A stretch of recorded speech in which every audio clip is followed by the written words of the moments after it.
All right, y'all. This is the deadline, ROC.com. Diallo Payne behind the camera, director and executive. And we have in front of the camera the lovely Shalonda / Lala Jones, who is down with CJI. Is that the proper introduction right there? Yes, it is. Okay, did I leave something out that you want to add at this time? No. Well, You're going to try to interrupt this interview, huh? Oh, wait, hold on. You got to wait. We're doing an interview. Okay. Did you want to add anything else in your introduction? I also have a show on Facebook Live that I do every Wednesday at 6:30. It's called Prayer Call with Shalonda. I bring on great activists, great people that are in the community to share their stories, share what they do in the community, and bring awareness to what is going on in our community. Okay. Very, very nice, very nice. And what group, what activist group are you a member of? Community Justice Initiative is the activist group that I am a member of. Okay. And so tell us a little bit about some of the events that you've kind of helped develop and the activism that you have out there. Yeah, so Feed the People is one of our big events that we have been very consistent on, where we come into the neighborhoods, we set up, we have Savage Chef who donates to us, Devin, Ida Made Pantry, Be Healthy have donated, different people have donated to us, and what we do is we set up in the neighborhoods on a corner, on a block, and we give out the food for free. We connect with them, we tell them, what we do, and we build a relationship with the community. We want to show our face so the community can know who we are, and when we come, what we ready to do. That's real. So what is it about who you are that makes you want to do this? Was there a certain moment in life that you have, like the uncle that was in the Black Panthers, or what was it about kind of you coming up as a person that brought you to this space in your activism? Growing up as a little girl, this is something that I always wanted to do. I always wanted to give back some way, somehow.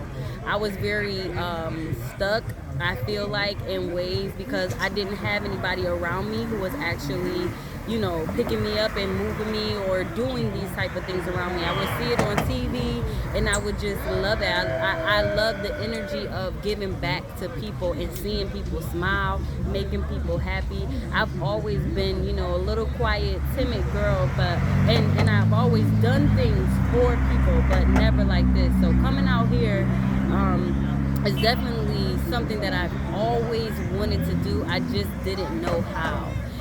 But putting that first foot forward and just stepping out in the community and getting to know people, that is how I begin to do activism, stepping into crowds where my energy is needed, and being around people that are already doing the work. No doubt, no doubt. So you also have an anti-violence campaign that's uniquely titled as Save Our Seed. Yes. Tell us a little bit about that campaign and what makes it different from any other Stop the Violence campaign. So with that campaign, we start in a certain area, we talk, we communicate with the community, we ask them questions, what they want to see from us, what can we create that can help make our community better. We march and we have an ending point where we set up, we give free hot dogs, hamburgers, all types of things. But the Save Our Seed is important for us because these young people are dying, and the young people are the next generation.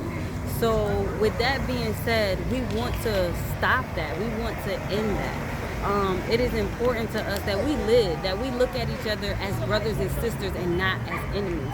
Definitely, if we have the same skin complexion, we're already the enemy to so many people. We cannot be the enemy to ourselves. We are our brothers and sisters. I'm my brother's keeper. I'm my sister's keeper. So I want my people to live. I want my people to stop carrying guns to kill each other. I'm not saying it's a bad thing to carry a gun. You better not be saying it's a bad thing to kill. I got caught that. Yeah. It's not a bad thing to carry a gun or to know how to use a gun, but it is a bad thing to use a gun towards someone who is innocent and to just take a random life. So community justice, we're out here in these communities where it's the most violence to just say, stop, please, save our seeds, because the next generation, we're up next. And we have to be ready, and we have to be preparing ourselves for the ones that's behind us. So that's why we call it Save Our Seed, and that's why we're out here, because we want life and not death. Okay. So, real quickly, tell us. You asked me why is it different from anybody else's. True. Good point. You good catch. Very good interviewee. Yeah. Yeah. How is it different from other Stop the Violence campaigns? I think it's different because, first of all, we're a lot younger. I believe that a lot of people that are doing the Stop the Violence campaign, they're a lot older, and it's harder to relate. So I think we're easier to relate to, and it's, a bunch of young people really passionate. And I think when people see such young faces wanting to make a change, that is what makes us different, because they're seeing, wow, these young people are not all the same. It's not just the older generation who's trying to make a change in the community. Us younger faces and bodies make that difference and make a bigger impact. Cool. So I want you to big up. You have a radio, you have a show, which may be a radio show soon. One, and number two, you also have a business. If you could kind of talk about those briefly, about 30 seconds, because we're running short on time. The business and the show that you got, Okay. and then we'll wrap it up. Lala's Closet is a ministry that I created.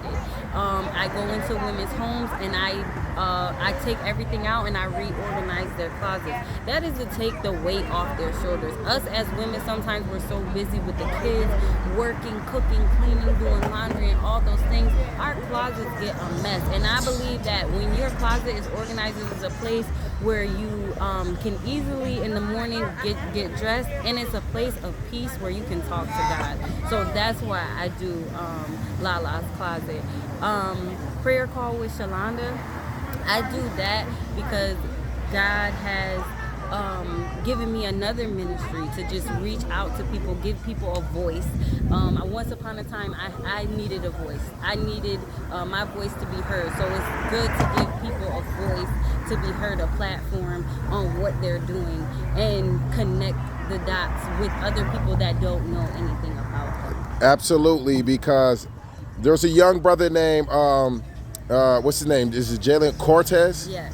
Yeah. So Mr. Cortez was on your show, and he's a great mind, very younger guy. You know you're younger when you work at Wegmans in a lot of cases, because it's like a lot of people that work the registers. 14. He's 14. Okay, so I kind of figure he's in that range. Yeah. Real deep, and he feels like he's like 28 years old.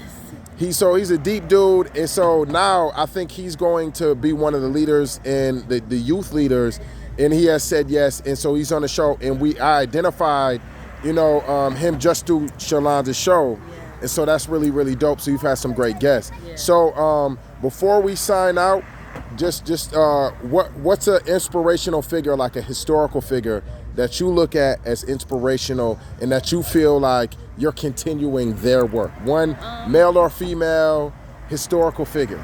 Maya Angelou. Maya Angelou is my absolute favorite person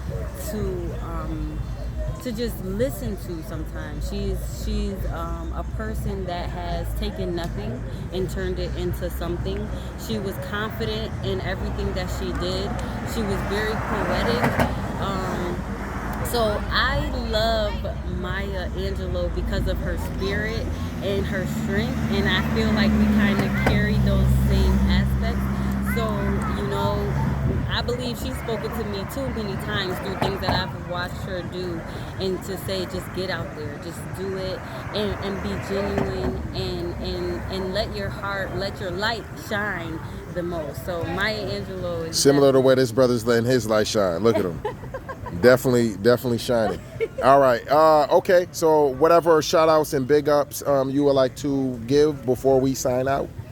So shout out to Deadline. I definitely think it is an amazing magazine. You better. Putting people on the map all the way. You better. Shout out to you, Craig, You better. for being a great role model, a great inspiration, somebody that is pushing us to the next level. Because it's not just me; it's a lot of other people. And shout out to Community Justice Initiative always, and Black Lives Matter. Absolutely. Thank you very much for this interview. Appreciate your time. And yes, we are signing out. This is the Deadline ROC.com. Peace.